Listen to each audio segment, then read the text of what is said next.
अंदिया दें क्या national security council में जो मिनट्स पास हुए जिसमें बाहर की बैन अवी साजिश और अपोजिशन का कोई रोल है, तो फिर खुदारा इस बात को सामने लेके आए। खुदा अपोजिशन के उनको दावत आई, इन्होंने पता करके बताया उनको किसी को दावत नहीं आई। तो ये क्या भोंडा मजाक है कि मुझे अकेले को और वो भी जुबानी एट 11th आवर बुलाया जाए?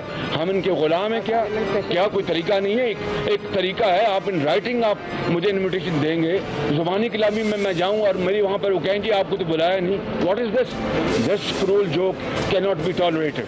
ये जो लोग आते हैं पीटीआई की वोट के ऊपर और कई रिजर्व सीट्स पे आए हैं और वो फिर अपने जमीर का सौदा करते हैं, इनको लाइफ टाइम बैन ही नहीं सिर्फ होना चाहिए, इनको जेलों में डालना चाहिए। और आने वाली हमारी जो नस्लें हैं उनसे भी गद्दारी कर रहे हैं कि अगर बाहर का कोई मुल्क, हमारा दुश्मन मुल्क की हुकूमत कराना चाहे, 10-15 अरब रुपए में वो 20-30 लोगों को खरीदे और गवर्नमेंट करा दे, हम इनका पूरी तरह मुकाबला करेंगे। सुप्रीम कोर्ट में हम गए हैं इन गद्दारों के खिलाफ, जिन्होंने बैरूनी मुल्क साजिश में शिरकत की, ये सब गद्दार हैं। अस्सलाम वालेकुम नाज़रीन, एक्सपर्ट में आपके साथ नबीला सिंधु। पैनल का तारुफ करवा दूं। पैनल में शामिल होंगे अयाज खान साहब, आमिर इलियास राना साहब, फैसल हुसैन साहब, ब्रिगेडियर रिटायर हारिस नवाज साहब और साथ हासिल रहेगा मोहम्मद इलियास साहब का। सबसे पहले बात करेंगे आइनी बहरान की। तो हर गुजरते दिन के साथ पॉलिटिकल क्राइसिस जोर पकड़ता जा रहा है।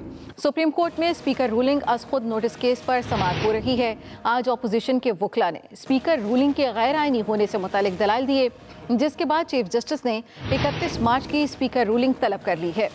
कल हुकूमत के वकला दलाइल देंगे।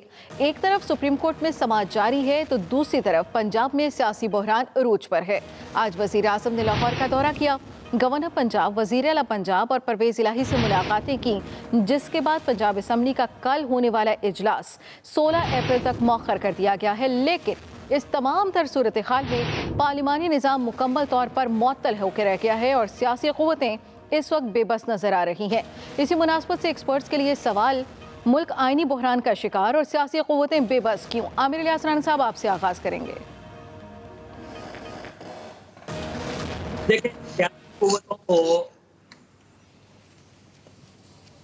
ये मसला रहा है और हमारा भी ये रहा है कि जी सियासतदान नहीं बैठते, सियासतदान फैसला नहीं कर सकते, सियासतदान कमज़ोर हैं। तो देखें, जो वज़ीर आज़म साहब है उन्होंने जिस तरीके से इस आइन और इसको मैनिपुलेट किया, सारा स्पीकर, डिप्टी स्पीकर सारे लोग मिले, तो ये कोई वो तो नहीं था कि ये सियासतदान गेम खेल रहे हैं। ये तो वो हैं कि ज़िद्दी बच्चा है कि मैंने नहीं मानना, मैं नहीं खेलूंगा तो मैं खेलने भी किसी को नहीं दूंगा, विक्टर भी मैं साथ में रोज बात कर रहे हैं ये वाली। अभी जो प्राइम मिनिस्टर साहब की आपने स्पीच भी सुनाई और बात भी कही कि अब आइंदा हम सोच समझ कर टिकट देंगे। अब अगर मैं ये कहूँ कि जी 2007 लोगों में शामिल थे जिनको कहा जाता था कि फरिश्तों ने जितवा दिया, फिर आपका 2008 का इलेक्शन बाइकाट की सूरत हो गया, फिर आप 13 में आए, जो रिजल्ट आया वो सामने, 18 में असद उमर से मैंने पूछा कि आप लोग टिकट क्यों नहीं बांट रहे, क्या वजह है डिले? असद उमर साहब कहते रहे कि मुझे नहीं समझ आ रही शाह महमूद और जहांगीर तरीन क्यों कर रहे हैं ये काम। अब मुझे तो पता था कि जो मैं पूछने गया था बात, तो फिर वो जो मैंने कल बात कही थी कि फिर जहांगीर तरीन के घर पे लोग लाए जाते थे, उस गाड़ियों में उठा के बनी गाला ले जाया जाता था। प्राइम मिनिस्टर साहब को ये पता होना चाहिए कि इस दफा इन्हें ये फैसिलिटी अवेलेबल नहीं होगी। और ये जो सोच समझ के टिकट देने वाली कहानी है, तो ये हम देखेंगे, क्योंकि अब इनके पास से जो छोड़ के जा रहा है उसी पे एतराज है कि इसने टिकट बेच लिए, इसने खरीद लिए, फलां ने कर लिए, डिमका ने कर लिए। तो बहुत अच्छी बात है, प्राइम मिनिस्टर को अपनी तैयारी करके जानी चाहिए। वो कह रहे हैं मैं पार्लिमानी बोर्ड बना रहा हूँ, क्योंकि वो बना रहे हैं माहौल जो जुनेजो की असम्बली का था, कि जब उसको असम्बली का, क्योंकि अब तो तारीख में सब चीज़ें आ गई कि जनरल असलम बेग ने मैसेज दिया था वसीम सजाद के जरिए कि जी आप देख लें कि माहौल तैयार है और ये असम्बली बहाल नहीं होनी चाहिए। तो फिर जजों ने नजरिया जरूरत के तहत असम्बली बहाल करते हुए, लेकिन चूंकि कौम तैयार हो चुकी है इलेक्शन के लिए, तो वो इलेक्शन करा दिए गए। लेकिन नवाज शरीफ की असम्बली भी इसी तरह बहाल हुई, निगरान हुकूमत बन चुकी थी तो वो बहाल कर दी गई, लेकिन मंशा चूंकि नहीं थी तो फिर ग्राउंड करा दिया गया काकड़ फार्मूले के तहत। अब हम आगे चलते हैं कि आज क्या है। अब 3 दिन हो गए केस मीडिया पे, उसके भी तरह तरह के जवाब दे रहे हैं, बना रहे हैं, और जजेस को सोचना चाहिए कि वो सुबह 11:30 बजे कल करेंगे हेयरिंग, पहले दिन 1 बजे की, आज 12 बजे की, चाहे 9 बजे हो या कुछ हो, ये आइन का मसला है, पाकिस्तान की बका का मसला है, स्टेट का इशू है, तो वो इसमें ज्यादा बैठे, क्योंकि फिर लोग कहते हैं कि बैकलॉग भी तो जजेस की वजह से होता है ना, मेरे और आपकी वजह से तो नहीं होता। हम तो साइलिन होते हैं वकीलों के हाथ में और फिर जजों के पास, तो जजों को निपटाने चाहिए केस, क्योंकि एक चीफ जस्टिस अभी 2 जजों से पहले गए, वो कभी अकेले जब सीनियर मोस्ट जज थे तो 10 केस सुनते थे, और जब चीफ जस्टिस बने तो उन्होंने कहा मैंने 6 से ज्यादा नहीं सुनने। अब ये हिस्ट्री है पाकिस्तान की, कोई छुपी हुई नहीं है, ऑर्डर्स है। तो अब ये जजों को भी निकालना चाहिए इस मखमसे से, लोगों को ये सुन सकते हैं, लंबा बैठना चाहिए, तरावी के बाद भी बैठें। ये पाकिस्तान है, ये इन सब मोहतरम जजेस को हुकूमत पाकिस्तान स्टेट चला रही है, आप स्टेट चला रहे हैं, आप स्टेट का आर्गन है। अगर एक आर्गन यानी मुकन्नना पार्लियामेंट गंद कर रही है, वहां पे लोग गंद कर रहे हैं, तो आप संभालिए, आपकी जिम्मेदारी है कि लोग आपकी तरफ देख रहे हैं। इस वक्त एक वजीर आजम जो एक नोटिफिकेशन जिसका सामने नहीं आया, लेकिन 224A के तहत सदर मुमलिकत ने रात 12:58 पे एक प्रेस रिलीज जारी की। लोग क्वेश्चन कर, आपने जो अपॉइंटमेंट की निगरान वजीर आजम से पहले एक काम चलाने के लिए, वो लेटर कहाँ है? आप क्यों नहीं देते वो लेटर? आपने इशू किया है, आप बता दें। कोई इशू तो नहीं है कि छुपाने का मकसद क्या है? गजट नोटिफिकेशन होना है, उसके तहत वजीर आजम है, आपके वजीर लड़ रहे हैं काबीना डिवीजन से कि जी हम तो गाड़ियां नहीं वापस करते, उनको शायद आस उम्मीद हो रही है कि शायद बहाल हो जाएंगे, क्योंकि उन्होंने कहा कि अगर असम्बली मुद्दत पूरी करे तो आप 15 दिन रख सकते हैं। अब ये जो सियासतदान है ना, सबकी सरगर्मियां और महवर वहीं पे आके रुक गया जहां वजीर आजम फतवे गद्दारी के बांट रहे हैं, और सवाल सुप्रीम कोर्ट पर है कि क्या 176 लोग और 20 आपके जो इनराफ करके दूसरी तरफ गए हैं, क्या ये सारे गद्दार हो गए? अगर आप कहते हैं कि 20 करोड़ रुपए फी 10 लोगों को, आपके लोगों को दिए गए, तो ये आपका कसूर है ना। उस वक्त आपने इनको गले में पीटीआई का वो झंडा डाला और उन सबको फिर आपने कहा जी आप हमारे टिकट होल्डर हैं। तो ये कसूर प्राइम मिनिस्टर साहब जजमेंट का कब आप पूरा करेंगे? क्योंकि 2 जर्नलिस्ट मेरे, तो आपने कहा मुझे तो 2018 में भी हुकूमत नहीं लेनी चाहिए थी। तो प्राइम मिनिस्टर साहब आप कब करने वाले होंगे हुकूमत? क्योंकि आपके दावे थे, टीम आपके पास थी, तो ये सारे के सारे दावे हवा में रह गए। अब आप अमेरिका के हिसाब किताब से ले रहे हैं, और बाकायदा जराए से ये खबर आ रही है कि वो कहते हैं प्रेस रिलीज चेक करें, उसके अंदर ना साजिश का लफ्ज है ना थ्रेट का लफ्ज है। जब वो नहीं है और ना किसी पर्सनैलिटी का लफ्ज है, तो प्राइम मिनिस्टर साहब ये बयानियां बुन के आप करना क्या चाह रहे हैं? आपने इलेक्शन कराना था, आप डिफीट हो जाते तब भी वो तो कह रहे थे हम इलेक्शन कराने ही जा रहे थे। देखते हैं अब सुप्रीम कोर्ट, अल्लाह करे कि कल फैसला दे दे। ठीक है फैसल हुसैन साहब, सियासी कुव्वतें इस सारे मामले में, जी है साहब, मुमकिन नहीं कल फैसला नहीं देगी। हाँ, लग तो यही रहा है कि ये मामला मजीद भी तवालत इख्तियार करेगा। आमिर साहब ने बड़ी जबरदस्त बात की, आज इनकी बात जो है ना उसमें लिखनी चाहिए सुनहरी, उसके देर तक बैठे जज, आमिर साहब की ख्वाहिश है जज देर तक बैठे। भाई कमाल कर दिया आमिर साहब, क्यों बैठे जज भाई? उनको और कोई काम नहीं है? नहीं उन्होंने अफ्तारी करनी होती है, अफ्तारी करनी होती है। आमिर साहब ने भी अजीब गरीब बात की। देखिए इशू क्या है, आईनी बरान क्या है? जिसके मफादात को ज़र्ब लग रही है ना, उसके लिए आईनी बरान है। जिसके मामूल के मुताबिक चल रहे हैं उसके लिए कोई आईनी बरान नहीं है। ये इस मुल्क का आइन, बाकी कुछ भी नहीं है। काहे का आईनी बरान? कह रहे पार्लियामान, आमिर साहब फरमाते हैं, हमारे इरशाद फरमाते हैं कि पार्लियामान मुअत्तिल है, तबाही मची पड़ी। वह कौन सी तबाही मची है? तबाही मचती है बल्दियाती निज़ाम के मुअत्तिल होने से, उस पर कोई तबाही नहीं मचती। आज तक इसी सियासतदान का इस बात पे पेट में दर्द हुआ कि बल्दियाती निज़ाम नहीं है, ये आइन की खिलाफ वर्जी हो रही है। इस पर किसी सियासतदान का दर्द हुआ कि पूरे मुल्क जो है बल्दियात के बगैर चल रहा है। जो आम आदमी का इशू है, जो आम आदमी इससे बराह रास्त मुतासिर होता है, नहीं होता। क्यों? इनके मफादात नहीं है। वहां पे जहाँ इनके मफादात होते हैं ना, वहाँ आइन भी आता है, वहाँ कानून भी आता है, वहाँ अखलाकियात भी आती है, वहाँ किरदार भी आता है, वहाँ गद्दार भी आते हैं। बगैर अब कोई पूछे पीपल्स पार्टी से, भाई आपने एडमिनिस्ट्रेटर लगाया हुआ है, किस कानून के तहत लगाया है? अच्छा चले लगा दिया, इसलिए लगाया है कि इलेक्शन नहीं है, तो हमने वहाँ बल्दियाती निज़ाम नहीं, एडमिनिस्ट्रेटर लगा दिया। लगा दो उसने पंजाब असेंबली में भी और कौमी असेंबली में भी एडमिनिस्ट्रेटर, इसी फार्मूले के तहत, जिस फार्मूले के तहत आपने बल्दिया उजमा में लगाया है। तो ये आप बल्दियात को क्यों आइन का हिस्सा नहीं समझते? इसलिए इनके मफादात नहीं है, कोई आईनी बयान नहीं है, सिस्टम मामूल के मुताबिक चल रहा है। ताकत है, ताकत पीपल्स पार्टी का जहाँ जोर चलता है वहाँ आइन इसके घर का मुलाजिम बन जाता है। इमरान खान का जोर चला, उसने आइन को अपना गुलाम बना लिया। क्यों? इस मुल्क का सिस्टम में, सिस्टम, कानून, ताकत। बाकी कुछ भी नहीं है इस मुल्क के अंदर। जिसका जोर चल रहा है वो उसके मुताबिक आइन को अपने ताबे, अपना मोहताज, आइन उनका गुलाम बन जाता है। जो ताकतवर लोगों का उनका गुलाम बना हुआ। इस निज़ाम की खामी, ये कमजोरी, इस निज़ाम को तब्दील करो। इस मुल्क में जब जो तबाही मचनी है ना, वो बल्दियाती निज़ाम है जिससे आम आदमी मुतासिर होता है। बगैर बल्दियाती निज़ाम के पाकिस्तान चल रहा है। पार्लियामान ने कौन से 3.5 साल में से कौन सी मार्कतुल्लाह कानून साजी कर ली है कि वो जब 10-15 दिन उसके फर्क पड़ जाएगा? कुछ नहीं हो रहा है। ऐसी सिस्टम चलता रहेगा। आमिर साहब को चाहिए, जजों को चाहिए, आमिर साहब बड़े परेशान है, कल थोड़ा देर तक बैठे। चलें, आपकी तजवीज़ भी उन तक पहुंच ही गई होगी। ब्रिगेडियर साहब, अगर मामलात इसी तरह से चलते रहे, सब अपने अपने मफादात के लिए ही लड़ते रहे, और अगर कल भी मुतवक्के तौर पर फैसला ना आया तो फिर ये बहरान क्या सूरत इख्तियार करेगा?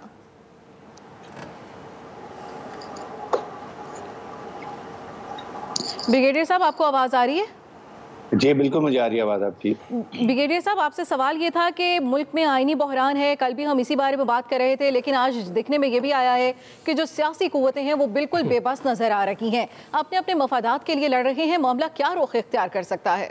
देखें नमीला, बात यह है कि वी मस्ट अंडरस्टैंड कि इस वक्त जो इन्वायरमेंट्स हैं, क्या पाकिस्तान इसका मुतहम्मिल हो सकता है अपने ज़ाती मफादात, पार्टी मफादात को, चाहे वो PTI है या वो PMLN है या पीपल्स पार्टी है या दूसरी जमातें हैं। दे मस्ट रियलाइज कि इस वक्त बहुत बड़ा इम्पैक्ट हुआ है और दुनिया देख रही है। कभी आपके सामने रशिया बात कर रहा है, कभी टर्की कॉल कर रहा है, कभी उसके बाद अभी उज़्बेकिस्तान के प्राइम मिनिस्टर की प्रेसिडेंट की बात कॉल आई है।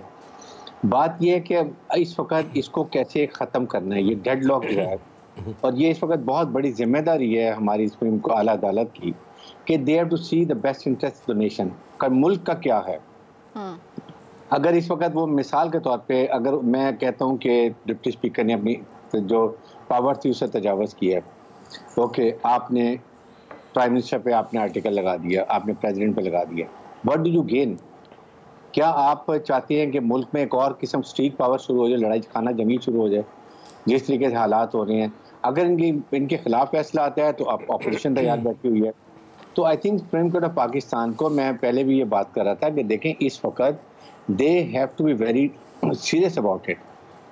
बिल्कुल उनको ये कहना चाहिए, अगर कानूनी तौर पर उसको इजाज़त नहीं थी कि ये आइन से तजावज़ किया है, ये नहीं होना चाहिए था, असेंबली डिसॉल्व नहीं होनी चाहिए थी, लेकिन इस वक्त मुल्क की हालात को देखते हुए, मुल्क के वसी तर मफादात को देखते हुए, अब हम अदालत इस नतीजे पर पहुँचती है कि तमाम पॉलिटिकल पार्टीज जो हैं they should go for general elections और वहाँ अपना मैंडेट लेके एक 90 दिन के अंदर आए और सिलेक्ट करें। बात यह कि इससे ये है कि इससे कम से कम कोई भी शोर नहीं मचा सकता। और पहले सारी पार्टियां इलेक्शन में जाना चाहती थी, अब वो मेरे ख्याल में हुकूमत के पीछे पड़ी हुई हैं कि हुकूमत अपना नुक्ता नज़र है। फिर आप कहते हैं फौज क्यों आ जाती है, फौज की मुसीबतें। अभी शहबाज शरीफ कह रहे हैं जी चीफ आर्मी स्टाफ, DGI साहब फलां बताएं, ये बताएं वाई और इन्वॉल्व हैं।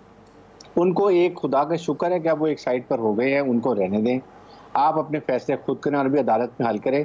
आई विश कि ये कल इसका फैसला सुप्रीम कोर्ट जो भी समझते हैं, लेकिन वो ज़रूर सोचें कि पाकिस्तान के लिए कि इससे पाकिस्तान के पे क्या असरात होंगे, आइंदा के लिए इसके क्या दुरुस्त नताइज होंगे, क्या अभी इन इन्वायरमेंट देख के इसको और ड्रैग करना चाहिए।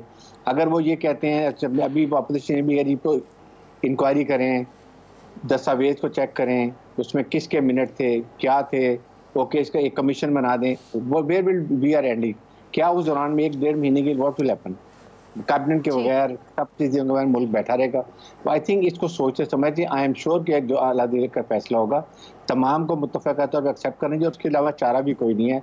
और आगे देखेंगे आइंदा पाकिस्तान के लिए किस पार्टी ने आना है, अवाम की मर्जी जिसको मर्जी सेलेक्ट कर ले। ठीक है, तो अयाज साहब आप कह रहे हैं कि कल भी फैसला नहीं आ सकता। अगर मामला इसी तरह से तवालत इख्तियार करेगा फिर तो और भी बहुत सारी चीज़ें सामने आएंगी। और इस वक्त में जो सियासी क़ुव्वतों की जानिब से या सियासतदानों की जानिब से जो बयानात दिए जा रहे हैं, आपको लगता है कि ये मामला हल हो भी पाएगा? जब वो पहले तो मैं आपको बता दूं, मैं कोई नजूमी नहीं हूँ जो कह रहा हूँ कि कल फैसला नहीं आएगा। उसकी एक वजह है, उसकी बुनियादी वजह ये है कि अटॉर्नी जनरल साहब ने रिक्वेस्ट की है कोर्ट से कि परसों मुझे सुना जाए। ठीक है, तो अगर उनको सुनना है तो फिर जाहिर है कल तो फैसला नहीं आ सकता ना। कल हुकूमती वकील दे रहे होंगे उस पर अपने दलाइल, वो अल्लाह करे कंप्लीट हो जाए वरना ये भी हो सकता है कि वो भी एक दिन और आगे चले जाएं और फिर अटॉर्नी जनरल साहब को एक दिन मजीद इंतजार करना पड़े और फिर उसके बाद कोई और रिक्वेस्ट कर दे, फिर किसी और को सुनना पड़ जाए। ये तो आपको पता ना फिर इसी तरह होता है। अब ये तो नहीं हो सकता कि जी आप गए हैं अदालत फौरन आपसे कहे जी बस ठीक है।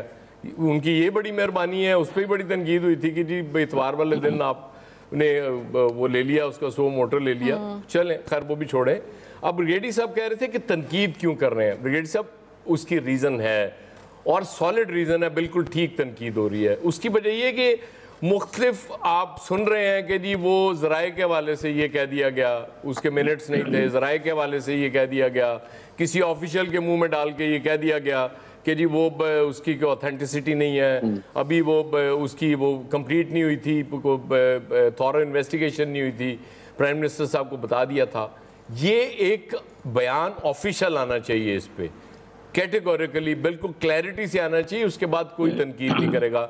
ये मैं आपको बता दूं, तनकीद जाहिर है जब होती है कि आप लूप होल दे रहे हैं ना, आप क्लैरिटी से आ ही नहीं रहे और कहीं से भी कोई क्लैरिटी से चीज़ नहीं आ रही, आनी चाहिए, बिल्कुल आनी चाहिए। और आप कह रही हैं कि पार्लियामेंट मुअत्तल है, नहीं, ये पूरा मुल्क मुअत्तल हुआ है इस वक्त, कोई कारोबारी ज़िंदगी नहीं हो रहा, जाहिर है सिचुएशन ऐसी बनी हुई है। आमिर ने शुरू किया था 2002 से इमरान खान साहब का, मैं 2013 से शुरू करना चाहता हूँ। 2018 में इलेक्शन हुए, आज तक कहा जाता है सिलेक्टेड प्राइम मिनिस्टर है, इसमें मुझे कोई शुबा ही नहीं है, बिल्कुल इमरान खान सिलेक्टेड वज़ीर आज़म है। आप ज़रा 2013 के वो जाके देखें तो सी पॉपुलैरिटी का लेवल कहाँ था उस वक्त इमरान खान का। अगर उस वक्त सिलेक्ट नहीं करना था नवाज शरीफ को, ना फैसला होता कि उनको करना है, तो इमरान खान का रिजल्ट ये होता है जो उस वक्त इनको मिला था, उससे बहुत बेहतर रिजल्ट मिलता। तो यहाँ तो होती सिलेक्शन है, फिर अगर सिलेक्शन ना होती हो तो वो जो सारी एफर्ट कर रहे थे वोट को इज्जत दो, वो कहाँ अचानक अब फिर आपको नजर आ रही है ना तलखी उनके गुफ्तगू में, वरना तो वो बिल्कुल वो भूल गए हुए थे कि वोट को इज्जत दो भी, वो खिदमत को इज्जत दो, उसकी जगह ले ली भी थी उसने वोट को इज्जत दो ने। बात सिंपल है, जो रियलिटीज़ हैं वो माननी चाहिए, वो रियलिटीज़ अपनी जगह मौजूद हैं। अब भी सुप्रीम कोर्ट के हवाले से जो तनकीद हो रही होती है वो इनडायरेक्टली कुछ इस्टेब्लिशमेंट के हवाले से भी हो रही होती है कि पता नहीं जी, यहाँ तक लोग कह रहे हैं कि जी पता नहीं वो इंतज़ार कर रहे हैं कि देखें जी वो किस पार्टी का पलड़ा भारी है इस वक्त। ये इस तरह नहीं है। अगर जज एक दिन में फैसला दे देते उस पर भी तनकीद होनी थी कि जी ये देखें ये क्या बात हो गई। अब जाहिर है जब उन्होंने सबको सुन के फैसला देना है और हालात के मुताबिक देना है, अब जो सबसे ज़्यादा वो शोर किया जा रहा है ना 197 पे गद्दारी की मोहर लग गई, वो बुनियादी तौर पर प्रेशराइज करने का मकसद ये है कि असम्बलियों को बहाल किया जाए और प्राइम मिनिस्टर साहब को वोट आउट किया जाए, उससे अदम एतमाद की तारीख के ज़रिए निकाला जाए और विक्ट्री क्लेम की जाए और उसके बाद इलेक्शन में जाया जाए। कल मैंने आपसे कहा था प्राइम मिनिस्टर ने जो किया है इमरान खान साहब ने, वो उन्होंने अपना पॉइंट स्कोरिंग की है, अपनी विक्ट्री उन्होंने दिखाई। इससे भी ज़्यादा है मेरे हिसाब से। ये भी है कि वो चाहते हैं कि दोबारा प्राइम मिनिस्टर बने और अभी जो उनके ऊपर फर्द जुर्म वगैरह लग रही है इन चीज़ों को क्लियर करें, वरना इलेक्शन के दिनों में दे विल गोइंग फॉर तारीखों में जा रहे होंगे, चाहे वो शमजा शहबाज हो, शहबाज शरीफ हो, ये उनके लिए भी प्रॉब्लम होगी। वो सारी चीज़ें उसके बाद इलेक्टोरल रिफॉर्म की जो बात करते हैं, इलेक्ट्रॉनिक वोटिंग है, ओवरसीज है, उसको कहीं ना कहीं वो खत्म करना चाहते हैं। वो तो देखे प्लान वो तो प्लान चौपट कर दिया ना इमरान खान ने उनका, वो तो जाहिर वो जो चीज प्लान हुई थी वो यही हुई थी। अब आज देखे ना शहबाज शरीफ साहब अपने रवायती ड्रेस में वापस आ गए, वरना पिछले दिनों आपको सिर्फ कोर्ट टाइम में नजर आ रहे थे, वो तो प्राइम मिनिस्टर बन गए हुए थे, उनके साथ तो ज्यादती हुई है। आप लोग एक शख्सियत को भूल रहे हैं, किसी और के लिए भी तो रास्ता क्लियर करना था। नवाज शरीफ ने भी तो वापस आना है। नवाज शरीफ जब आएंगे तब देखी जाएगी, अभी तो हम छोटे कायद की बात करें, आप इतनी दूर न जाएं खुदा के लिए। चलें ठीक है लिहाज साहब, फिर मैं आप ही की तरफ आ जाती हूँ, आपका पॉइंट ऑफ व्यू लेती हूँ। पंजाब की सूरत हाल पर अगर बात की जाए, पंजाब का जो इजलास था वो 6 तारीख को होना था, लेकिन अब उसको 16 तारीख तक मौखर कर दिया गया है और उसके पीछे जो वजह बताई जा रही है कि इस वजह से मौखर किया गया है, तोड़ फोड़ हो गई है, उसकी रेनोवेशन के लिए कुछ वक्त चाहिए हुआ। आपको लगता है कि ये वजह ठीक है या कुछ और मुहर्रिकात हैं? नहीं, पंजाब असम्बली में जो किया गया है वो 6 से 16 चलेंगे। आप देख लेंगे सूरतें इसके पीछे जो मुहर्रिकात हैं वो तो सबके सामने ही हैं। जब तक नंबर गेम पूरी नहीं होती दिखाई देगी उस वक्त तक इस तरह की सूरत हाल जारी रहेगी। लेकिन इसका जो बुनियादी तौर पर जो उन्होंने बनाया है कि यही कहा गया है कि यहाँ तोड़ फोड़ हुई उस दिन असम्बली में जब तो उस तोड़ फोड़ की वजह से जो चीज़ें टूटी हैं उसके लिए कमेटी बनाई थी उसमें, ताकि जो इसमें जो नामजद हैं, जो बंदे जिन्होंने तोड़ फोड़ की है उनके खिलाफ कार्रवाई की जा सके। इसके अलावा जो है जो असम्बली में मरम्मत की जा सके। तो अब 16 तारीख दी है, आप देखें अपोजिशन ने इस वक्त अपने 200 के करीब जो मेंबरान हैं उनको, वो जो दावा कर रहे हैं, उनको एक होटल में रखा हुआ है, होटल में उनका बेचारों का खर्चा बढ़ा दिया, एक्स्ट्रा पैसे पड़ेंगे, उनको निकलने नहीं देते। इधर से 3 ग्रुप का कोई सुपरवाइजर आ जाता है, इधर से नून लुक सुपरवाइजर आता है और उनके चेकिंग करते हैं कि वो अपने कमरों में किसी से रब्ता तो नहीं किया। एक ऐसे जैसे अगर मेरी आवाज आ रही है ना, जी जी नहीं आमिर साहब, आपकी आवाज ठीक नहीं आ रही है। आज बिल्कुल आज आपकी आवाज का मसला है, आवाज कट रही है। ये मैरियल होटल में भी पंजाब के एमपीएस को रखा गया था एक दफा इसी तरह। वो बिल्कुल ठीक है, हम तो सिर्फ ये कह रहे हैं कि बड़ी ज्यादती हो रही है ना यार, जिसने खर्चा उठाया हुआ उसका खर्चा बढ़ाते जा रहे हैं। हम तो एहतजाज इस चीज पे कर रहे हैं कि इजलास क्यों मुलतवी हुआ है, नहीं होना चाहिए। अब 16 तक रखना, वैसे वो स्पीकर का राइट है, वो जितने दिन चाहे मुलतवी कर सकता है। अब 16 तक रखना पड़ेगा जब तक इनमें से जो बंदे उधर। तो उससे पहले ये 40 अरकान के लिहाज साहब मअतल करने की भी जो बाज़गश सुनाई दे रही है कि 40 अरकान को मअतल किया जाएगा, तो 16 अप्रैल से पहले ये भी कुछ देखा जा सकता है। वो बड़ा रफड़ पड़ जाना था ना आज कर रहे सामान देखें, वो जो टूटा है वो आपके सामने ही है कि जिस तरह तोड़ फोड़ की गई, रात गए तक इधर लाइटें बंद की और एक हंगामा राई हुई। और अब भी अगर इजलास होता है तो उसमें भी हंगामा राई का डर है। तोड़ा किसने है सामान? इलियास तोड़ के आए थे, इलियास ने तोड़ा था। सहाफियों का दाखिला मना है इसलिए उधर अंदर तोड़ फोड़ नहीं हुई। Big question. ये नून लीग के जो उम्मीदवार थे, जो क्या कहते हैं अरकान है, उनकी जानब से जो आजकल होटल में रह रहे हैं, उनको ये इनाम मिला होटल में अब रखा गया। तो अब ये आज देखें, अभी मरियम नवाज साहब भी प्रेस कॉन्फ्रेंस करने लगी हैं इस हवाले से, हमजा शहबाज साहब ने भी की है और उन्होंने सारा अपना दिया कि ये गलत हो रहा है जो सूरत हाल है। ये तमाम सूरतें जो पंजाब में भी वफाक की तरह एक बहरान पैदा होता जा रहा है और ये तवील होता जा रहा है। जब तक ये मसला वोटिंग का नहीं मसला हल होगा, इसी तरह जारी रहेगा।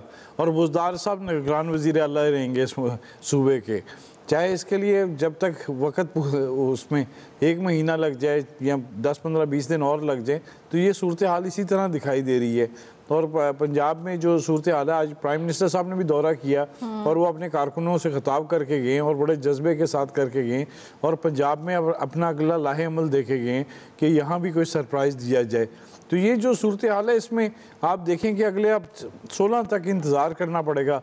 अपोजिशन की जानिब से बड़ा एहतजाज किया जा रहा है और अभी देखेंगे मरीम साहिबा क्या कहती हैं कि वो उनकी अपोजिशन का क्या लाहेमल है। बात की जा रही है कहीं पंजाब में भी तो वही सरप्राइज नहीं होगा जो विफाक में दिया गया। आमिर कुछ कह रहे हैं, आमिर साहब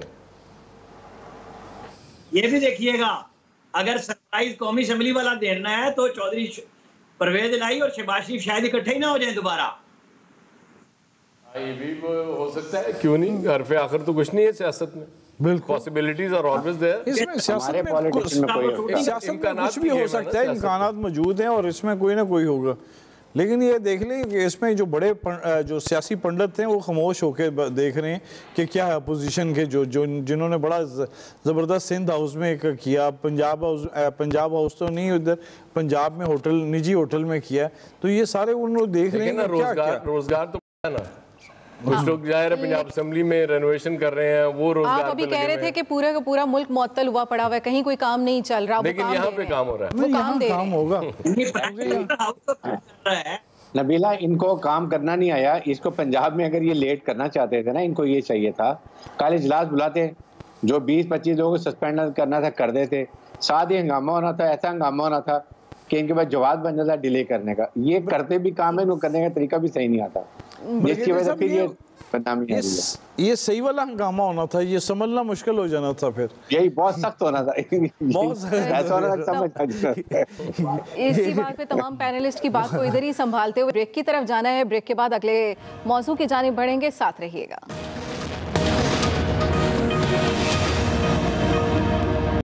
वेलकम बैक नाज़रीन। वज़ीर आज़म इमरान खान मुसलसल ये इल्ज़ाम लगा रहे हैं कि अमेरिका ने हुकूमत गिराने की साजिश की है और अपोजिशन इस साजिश का आला कार बनी हुई है जो गद्दारी की मुर्तकिब हुई है। आज उन्होंने मुनहरिफ अरकान को भी गद्दार करार दे दिया है और वज़ीर आज़म के इस इल्ज़ाम पर मुत्तहदा अपोजिशन की जानिब से जवाबी वार भी किए जा रहे हैं ऑपोजिशन का मौक़िफ़ है कि इमरान खान स्पीकर और डिप्टी स्पीकर ने आइन शिकनी की, उन पर आर्टिकल 6 लगाया जाए, जबकि शहबाज शरीफ ने अस्करी क़यादत से मुतालबा किया कि अगर ऑपोजिशन पर नेशनल सिक्योरिटी कमेटी में गद्दारी के इल्ज़ामात साबित हुए हैं तो कौम के सामने लाए जाएँ। इसी मुनासबत से एक्सपर्ट्स के लिए सवाल की बैरूनी मुदाखलत और हुकूमत गिराने का इल्ज़ाम, कौन गद्दार कौन मुहिब्बे वतन, फैसला कैसे होगा। ब्रिगेडियर साहब, आपसे इसका आगाज़ करेंगे। गद्दार कहना आसान, खुद को मुहिब्बे वतन साबित करना मुश्किल हो जाता है। फैसला कैसे किया जा सकता है कि कौन गद्दार है कौन मुहिब्बे वतन है? ब्रिगेडियर साहब, यकीनन आप तक आवाज़ नहीं पहुंची है। मैं अपना सवाल दोबारा दोहरा रही हूं कि आजकल हर कोई एक दूसरे को गद्दार कह रहा है, कोई ख़ुद को मुहिब्बे वतन साबित करने की बात कर रहा है। असल में मुहिब्बे वतन कौन है, गद्दार कौन है, इसका फैसला कैसे किया जा सकता है? देखें नबीला, पूरा पाकिस्तान के अवाम मुहिब्बे वतन है, ये हमें किसी को भी ऐसे लेबल नहीं लगाना चाहिए। अगर कोई ऐसी बात है तो वो एक फोरम मौजूद है, जुडिशल कमीशन बना लें, उसके अंदर देख लें कौन किसको मिलता था, वहाँ क्या कॉन्स्पायर हुआ या नहीं हुआ, या क्या किया गया, कैसे अमेरिकन ने कोशिश की या नहीं की, because we are not very sure. Government के पास वसाइल हैं और जब कमीशन एक जो बनाते हैं वो भी अच्छे तरीके से इंक्वायरी कर सकते हैं, बट अननेसेसरी एक दूसरे को गद्दार कह देना, आई थिंक खास तौर पर 196 मेंबर से they have got nothing to do. हो सकता है उनमें कुछ ऐसे लोग हों जिन्होंने मिल पे कॉन्स्पिरेसी की हो, but it is not confirm and I will never say कि किसी ने किया नहीं किया। ये जुडिशल कमीशन का काम है और सुप्रीम कोर्ट का काम है अगर करना चाहते हैं। लेकिन मेरे सजेशन ये है, इस गन में नहीं पड़ना चाहिए। इसमें बहुत चीज़ें निकलेंगी, चाहे वो हुकूमत की हो चाहे वो अपोजिशन की हो, कोई हो। इसमें इसको करने के लिए अभी हम इसको इतना डिले नहीं करना चाहिए। कल या परसों सुप्रीम कोर्ट को चाहिए कि देखते हुए मुल्क के वसी तरफ फायदे के अंदर जो भी फैसला करें जल्दी कर लें, जिससे ये ज़रूर सोचेंगे इससे मुल्क को क्या फ़ायदा होगा, क्या अनसर्टनिटी होगी, क्या हमें इकोनॉमिक लॉस होगा, क्या दुनिया में हमारी जगरासाई होगी। ये ज़रूर बातें देखें। ये देखने के बाद एक फ़ैसला कर लें और उसके बाद क्लियर ऑर्डर्स हों कि क्या करना है, इलेक्शन में जाना है या अंडू करने के बाद किसको क्या फ़ायदा होगा, किसको नुकसान होगा, पाकिस्तान का क्या नुकसान होगा, पाकिस्तान का क्या फ़ायदा होगा।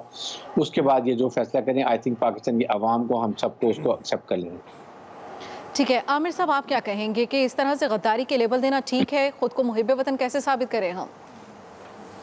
देखिए, थोड़ी सी बात पिछले सेगमेंट में मैं वो मैरिगेट वाली कर रहा था ना, तो जब वो मंजूर भट्टू साहब ने नाम दिया था तो चौधरी साहिबान की तरफ से बेनियामीन सिद्दीकी थे मरहूम और सोहेल जाबाट साहिबान की तरफ से, तो मैरिगेट में सारे एमपीएस का इकट्ठ होता था।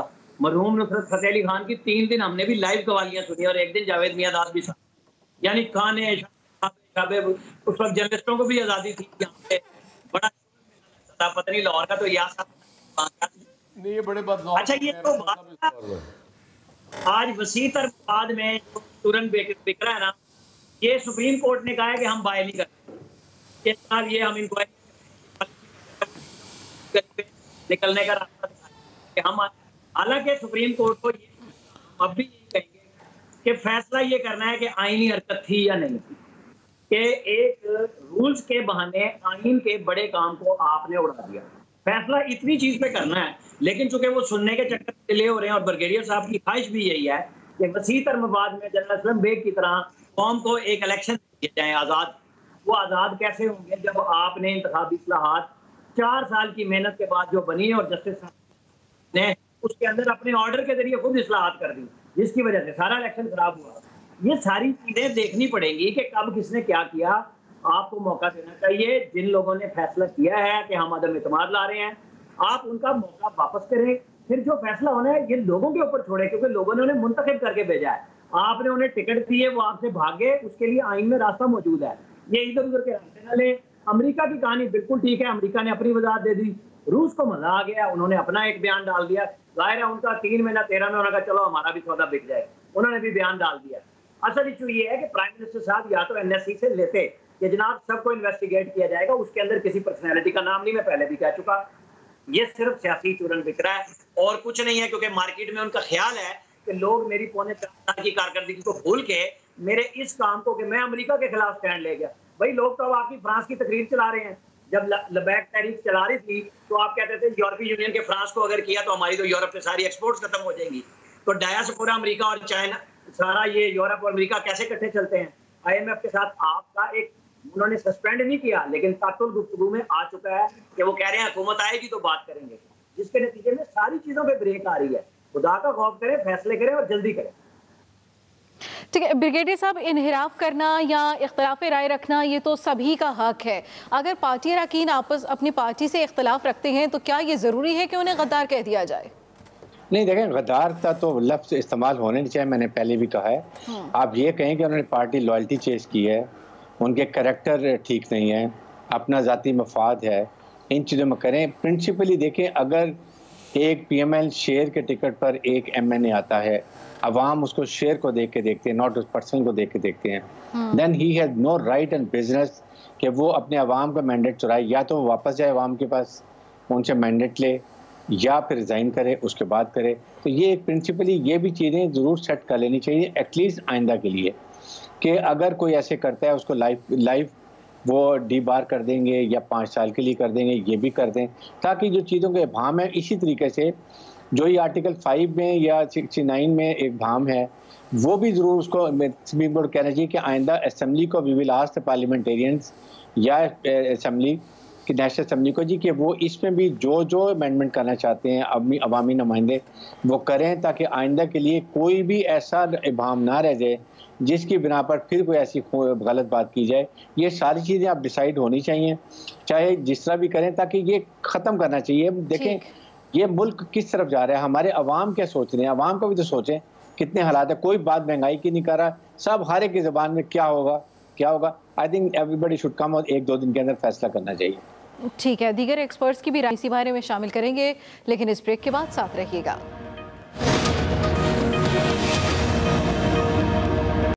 वेलकम बैक नाज़रीन। अयाज साहब, आपकी जानिब आऊँगी। जो बात हम कर रहे हैं कि गद्दार कौन है, मुहिब्बे वतन कौन है, इसका फैसला तो शायद करना मुश्किल हो जाए। चले हम इसको इस तरह से आसान कर देते हैं, गद्दार कौन है, मुहिब्बे वतन कौन है, हमारे सियासतदानों के बकौल अगर देखा जाए तो फिर शायद फैसला हो भी सके। ये सारी गद्दार हैं, सारी मुहिब्बे वतन। मैं बात आपने तो बात ही ख़त्म कर दी, क्योंकि एक दूसरे को जब इन्होंने कहना होता है तो ये बस छोड़ दें, इन पे छोड़ दें, इनको फैसले करने दें।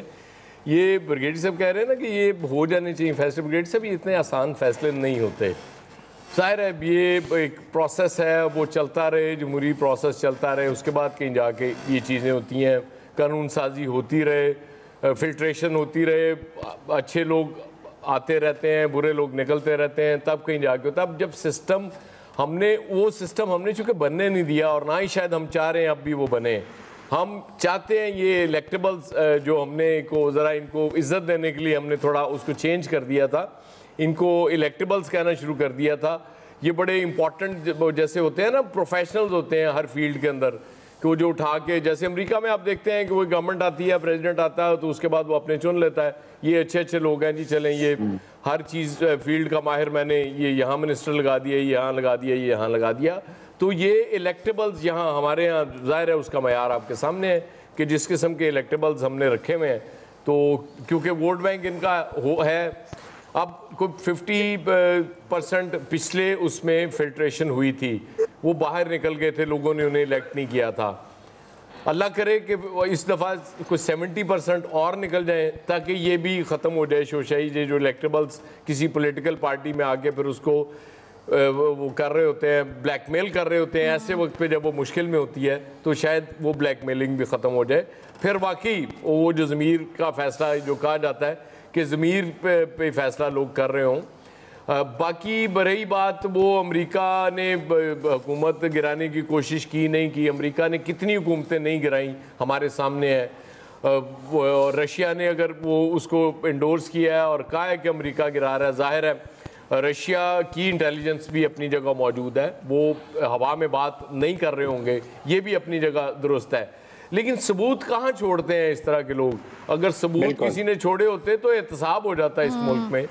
अब इल्ज़ामात तो एक दूसरे पे लगते हैं। आप देखें इमरान खान साहब के ऊपर कितने बड़े इल्ज़ामात उनके अपने लोग लगा रहे हैं जो पार्टी छोड़ रहे हैं। उसके बाद आज ख्वाजा आसिफ साहब ने जिस तरह से खड़े होकर जो इल्ज़ामात लगाए हैं, इल्ज़ाम हम शुरू से सुन रहे हैं पीपल्स पार्टी PMLN पे, PMLN पीपल्स पार्टी पे, और अब तीसरी पार्टी आ गई, वो भी उसी तरह की कहानियां हैं। कोई डिफरेंट कहानी मुझे नहीं नज़र आ रही।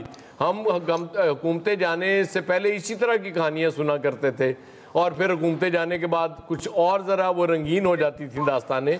तो अब भी वही हालात है। वो जिस तरह एक खातून के हवाले से वो जो दुबई चली गई हैं, उनके बारे में बातें हो रही हैं। और अच्छा, ये सबूत तो ज़ाहिर है मेरे पास नहीं है, लेकिन ये आज तो नहीं सुना हमने कि आज अगर किसी ने कह दिया। ये हम मुद्दत से सुन रहे हैं, हम बेशुमार चीज़ें सुन रहे थे, बेशुमार फ्रंटमैन सुन रहे थे, बेशुमार लोगों से सुन रहे थे करप्शन हो रही है, फ़लाँ बंदे इतने पैसे ले गया, वो फ़लाँ बंदा इतने पैसे ले गया, पोस्टिंग्स पे हो रही है। अच्छा, फिर सबूत ना भी हो, इतनी ट्रांसफर पोस्टिंग्स क्यों हुई? मतलब थोड़ी थोड़ी देर बाद लोग क्यों चेंज हो जाते थे? ये सारी चीज़ें नज़र तो आ रही हैं, लेकिन अल्लाह करे इस दफ़ा किसी ने कोई सबूत भी संभाला हो। इसी से रिलेटेड में आपसे एक और सबूत को आग ना लगी हो, या वो जो कहा गया था खाली कर दिए कागज़ कहीं उठा के ना ले गए हो, लेकिन कहीं ना कहीं मिले तो मज़ा तो आएगा। चलें, ठीक है यार साहब। इसी से मुतलिक एक और सवाल भी है कि गवर्नर हाउस में आज जो तकरीब हुई है उसमें वज़ीर आज़म इमरान खान साहब ने खिताब किया और कहा कि अब की बार जो टिकट हैं वो नज़रियाती लोगों को दिए जाएंगे, पिछली दफ़ा गलती हो गई है। आपको लगता है कि उन्होंने पिछली गलतियों से वाकई ही कुछ सीखा होगा? अच्छा, ये लिख के रख लें, नेक्स्ट इलेक्शन में भी ऐसे ही हो रहा था। वही नज़रियाती हो जाते हैं जिनको टिकट दे रहे होते हैं प्राइम मिनिस्टर साहब। और ये बातें सुन लिया करें ना, इनको क्यों इतना सीरियस ले लेते हैं आप लोग? वो इमरान खान साहब की बातें सुन लिया करें, बाकी भी इसी तरह की बातें कर रहे होते हैं। मैं अभी तो आपको मिसाल दे के फारिग हुआ हूँ कि वोट को इज्जत दो, कहाँ गया आज वो नारा? तो ये वक्ती नारे होते हैं, वक्ती मामलात होते हैं। जब चीज़ें सेटल हो जाती हैं उसके बाद फिर वही सारे पार्टी के कारकुन भी होते हैं, और फिर वो कहते हैं कि जी यही सबसे बड़ा कारकुन था। क्या हुआ टिकटों में, लोग उस पर भी बहुत कहानियां हैं कि टिकटें किस तरह दी गई थी लोगों को। छोड़ दें अब इस बात को आप। चलें, ठीक है, छोड़ दिया यार साहब। फैसल साहब, आपकी जानिब आएंगे, आपसे क्या जानना चाहें कि मुहिब्बे वतन कौन है, गद्दार कौन है, माजी से किसी ने सबक सीखा नहीं सीखा? आप क्या कहेंगे कि इन बातों को सीरियस लेना चाहिए या नहीं लेना चाहिए? इनको मुस्तकबिल से सबक सीखना चाहिए। देखिए, पहले वो आपने यार साहब से पूछा, उसका मैं ऐसी एक जुमले में एक बात कहना चाह रहा था कि जो इमरान खान साहब ने हिदायत की है ना कि नज़रियाती बुनियादों पर और मेरिट पर टिकट दिए जाए पार्टी को, अगर पार्टी ने वाकई नज़रियाती बुनियादों पर और मेरिट पर टिकट दिए तो शायद फिर इमरान खान को भी टिकट ना मिले। तहरीक इंसाफ का टिकट तो इमरान खान साहब को नहीं मिलना चाहिए। तो फैसल साहब, जिस रिजीम में आप बैठे हुए हैं, फैसल साहब जिस रिजीम में आप बैठे हुए हैं, क्या आपको मुस्तकबिल कुछ मुख्तलिफ दिख रहा है?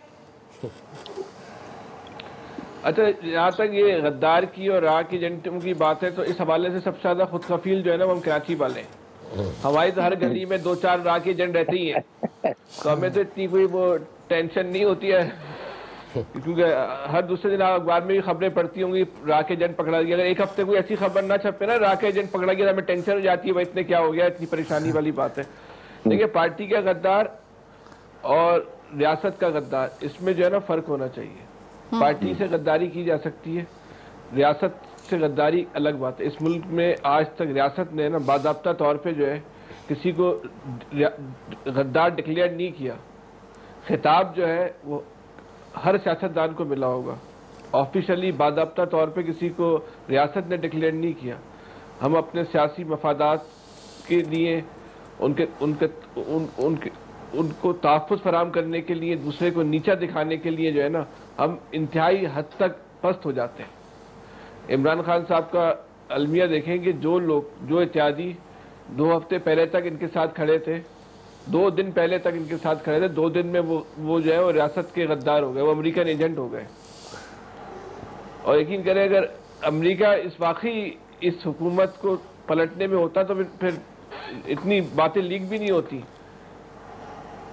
बहरहाल ये सिलसिला पाकिस्तान के अंदर अगर ये बंद नहीं हुआ ना तो ये हम एक दूसरे को खा जाएंगे। इस मुल्क में कोई मुहब्बे वतन नहीं बचे, हर आदमी गद्दार हो जाएगा। जब दिल चाहे आपने नवाज शरीफ साहब को गद्दार करार दे दिया, जब दिल चाहे आपने जिस लीडर को जब दिल चाहे आपने करार दे दिया, जब दिल चाहे किसी लीडर के आपका नाम नहीं ले सकते टीवी पर, पाबंदी है, जब दिल चाहे उस पर पाबंदी हटा दी। TLP की मिसाल ले लें, MKM की मिसाल ले लें कि TLP के साथ क्या हुआ था कि 1 हफ्ते पहले तक जो है वो उसकी आप बात भी नहीं कर सकते थे, और 24 घंटे 48 घंटे 72 घंटे में क्या हो गया यही देख लें। आज MKM की बात नहीं कर सकते, कल क्या पता क्या सूरत तब्दील हो जाए। कुछ पता है इस मुल्क के अंदर? लेकिन ये सिलसिले जो है ना बंद होने चाहिए। अगर किसी से गलतियां भी हुई है ना तो आप उनको, रियासत की जिम्मेदारी है उनको गले लगाएं।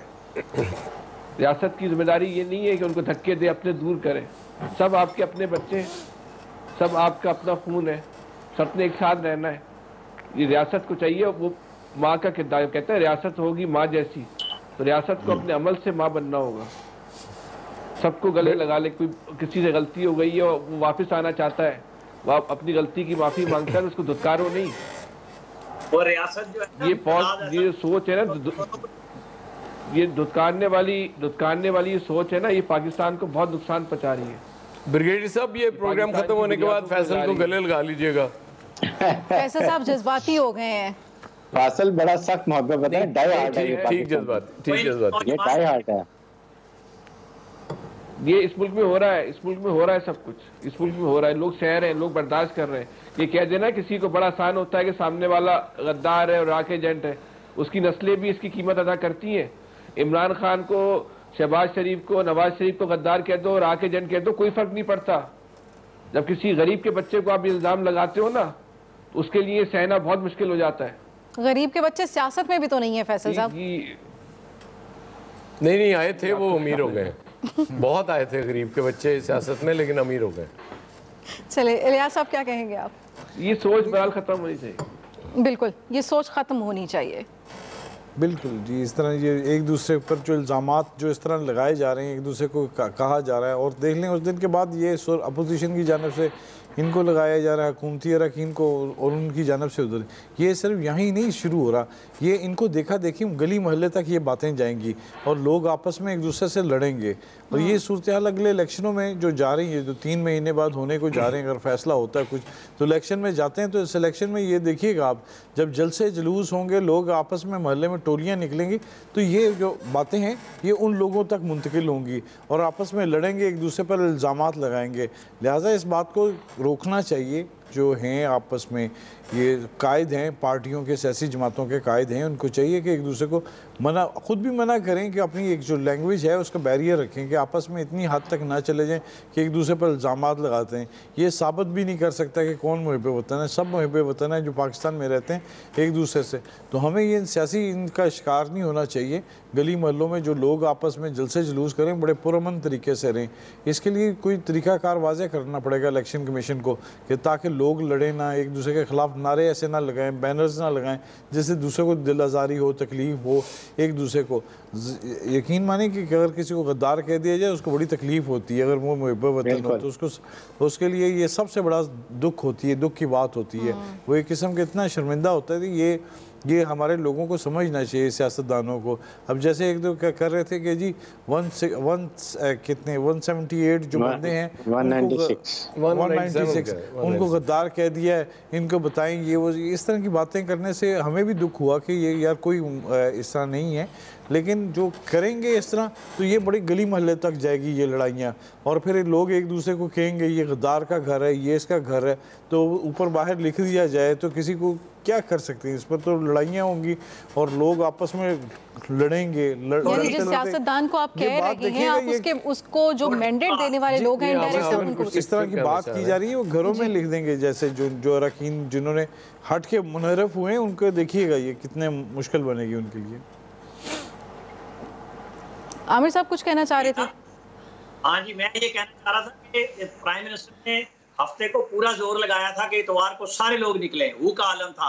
कल इस्लामाबाद ब्लू एरिया में पूरा जोर लगाया, 200-250 बंदा नहीं था, और प्राइम मिनिस्टर का नाम लिया गया कि वो आ रहे हैं। बस यही कुछ गली मोहल्ले में होना है, ये चलने दे जरा। अभी लोगों को हकायक का पता है कि क्या किया हुकूमत ने पौने 4 साल में, सबको समझ आ जाएगी। ठीक है, कहा था प्राइम मिनिस्टर साहब ने कि शायद मैं जाऊंगा। आज तो वो लाहौर में भी आना था, लोगों को कहा गया था, लेकिन लोग भी नहीं आए ना। वो सबको आटे दाल का भाव मालूम है। ये सोशल मीडिया के जो है ना, वो जनरल मुशर्रफ भी कराची आके उतर गया था और आगे कुछ भी नहीं था। ये सारे पहलवान खत्म हो गया और आटे दाल का जो भाव है में तो फिर और भी ज्यादा बढ़ जाता है। आज के एक्सपर्ट से इतना ही, दीजिए इजाजत, अल्लाह के बाद।